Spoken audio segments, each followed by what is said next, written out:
Yeah, and this is why I kind of try to steer guys away from it. You know, compared to the other aspect is like the super needy guy, like, oh, did you feel good? Does this feel good? Oh my god, you know, like all this like needy behavior. Like, did you come? Like, you know, say like I think it's okay to ask her if she has had her orgasm, but like to be needy when you're saying like, well, did you? Should I do it like this? You know, that's like because what you're ending up doing is prioritizing her sexual experience over yours, but that's not what she wants you to do. Nope, absolutely not. A way you can kind of get around that rather than directly asking her like, "Did you orgasm?" You can kind of like do like a post game interview. You can be like, "What?" You can kind of probe for future sexual experiences and be like, "Okay, what kind of sex positions are you most likely to orgasm in, or what things tend to get you like?" So rather than asking if she did, you can be like, what does she actually like to do? Because if you do it after sex, it's not as needy. Yeah. Right? So you ask it after the first smash, like, oh, what position do you like the most? What does it blah, blah, blah? And then you can keep that in the back of your head for the next time. Right? And I see a few people in the chat here mentioning the little blue pill, mentioning Viagra and all that kind of stuff. Yeah. And that's a really, I think Harry mentioned it earlier as well. And that's a really important thing. A lot of dudes, their first response is to reach for a little blue pill. Right. And I'm here to tell you, like, honest to God, we use Viagra in the industry, in the porn industry. We use it all the time. It's a very common thing. But here's the reason why I'm very much against it for guys. And it's because I've got experience with it and because I've seen a lot of dudes overuse it in my industry. So what people don't realize about Viagra, two things they don't realize about Viagra or Cialis or any of these pills. One, they don't give you an erection. They keep it there for longer. It's a very important distinction. They don't give you one. They keep it there. And two, the more you use it, if you become dependent on it, it'll stop working. Like your body will develop an immunity to the drug, a drug resistance. The same as any drug you basically use. You'll need a larger dose to produce the same result. And eventually it won't do anything for you at all. And I've seen that happen with guys in industry who pop it too much. How long do you think it would take for them to build up that kind of resistance? Depends upon the guy. Depends how much he's having sex. Probably like 12 months. 12 months? So you could go a whole year popping it daily?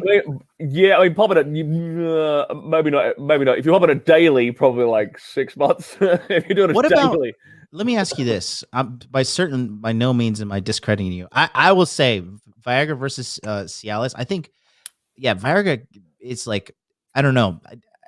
It's more smoother. It's more of a better process, I think, with Cialis, in my opinion. I would agree, yes. Right. And I know that people, when because Viagra is fucking intense, man. Yeah. But when it comes down to Cialis, I know some athletes that take like 6 milligrams daily, like microdosing, like for the pump, right?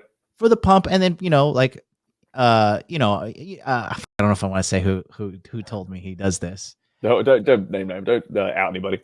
No, I'm not going to. I don't think he'd give a shit. But anyways, but he takes it daily. Just to say, he's just so I'm always ready to go.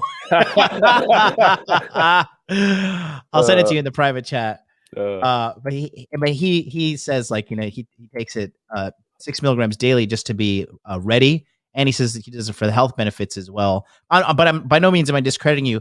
What I'm trying to say is that I do find that like the fact that some athletes are taking Cialis on a regular basis, part of their regimen, is kind of interesting to say the least. Yeah, and this is why I kind of try to steer guys away from it because no. Let's go back. The reason I do that is because it's you don't want that as your first, like the first thing you reach for. It's funny. Once a 3-8 bone. Yeah, I took a 50 milligram one time. I did not know what I was getting myself into. Like it was my first time trying it. I was like, let's take 50 milligrams. This sounds good. I was just like, good Lord, rest in peace to this chick.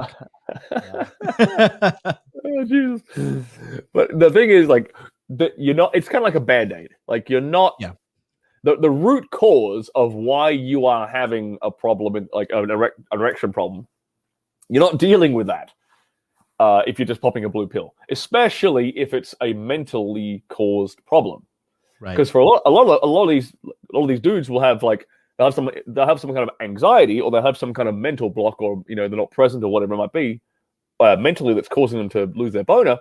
And then they pop a blue pill, and all it actually is a placebo effect. Right. Because the popping of the blue pill is them being like them relaxing. It caused them to relax. It caused the anxiety to go away, because they're like, oh, the blue pill will solve my problems. Well, it's like, well, actually, all it did was just give you permission to get a boner. All you did was give yourself mental permission. Right. So that's the problem with that. Right. If you treat the actual source of the problem, you're never going to have the problem again anyway. So I always prefer to tell guys, look, you can reach for the blue pill whenever you want, and especially if you're an older guy, like if you're pushing late 30s, 40s, 50s, by all means, like throw it into your regimen. Yeah. But I will say, don't use it all the fucking time. Mm-hmm. Save it for like special occasions. Save it for like more challenging situations. Like in the industry, we'll try to save. If we have an easy scene, we won't try to use it. If it's just a regular guy-girl scene, if a girl you like, well, we won't try to use it, right? Thanks, Troy. I love Troy. Instead, we're like, okay, if it's a gangbang scene where it's like one chick and there's 5 dudes and I have to wait my turn to get a hole, okay, now we're going to start popping some stuff because I've got to like sit around with a boner for an extended period of time without any stimulation. You know what I mean? So it's strategic. Be strategic with it. Right. Yeah, no, I think I don't necessarily... Troy. I use the blue pill the whole time. Fuck you, Troy. I love you, Troy. Troy Francis is the best. Troy's hilarious. I love Troy. But yeah, no, going back to, but yeah, I think that what we're trying to convey to you guys is that if you're going to use these drugs, Cialis, Viagra, you have to realize A, it's not a permanent solution. B, there are certain health risks associated with using this. And then C, at the end of the day, it's not going to cure you. And then my thing is this, right?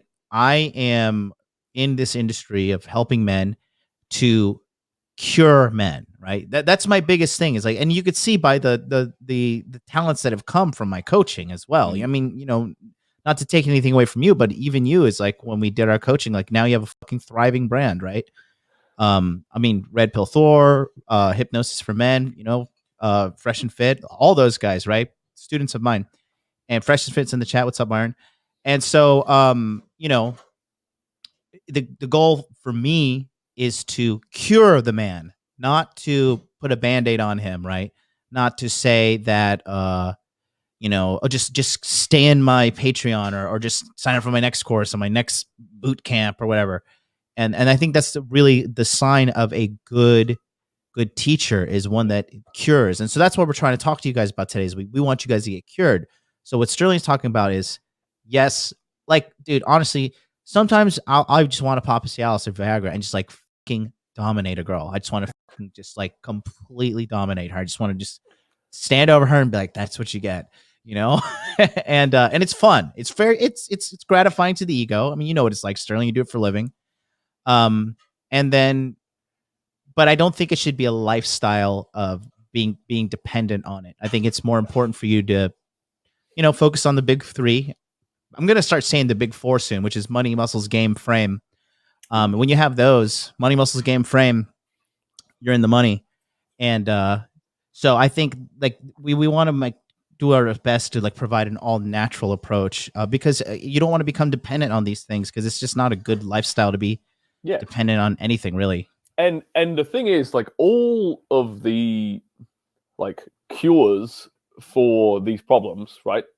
Like, say for example, if you legitimately had like erectile dysfunction problems, if you legitimately had something physically going wrong, fixing that isn't just going to help with the boners. It's going to help with a whole bunch of other stuff with your body. Same with the mental side. If you fix like your frame of reference in the bedroom, which gets rid of the anxiety, well, that's going to cascade on to the rest of your interactions with women. Yes, exactly. I think that when you heal those things, in your mind going on, right?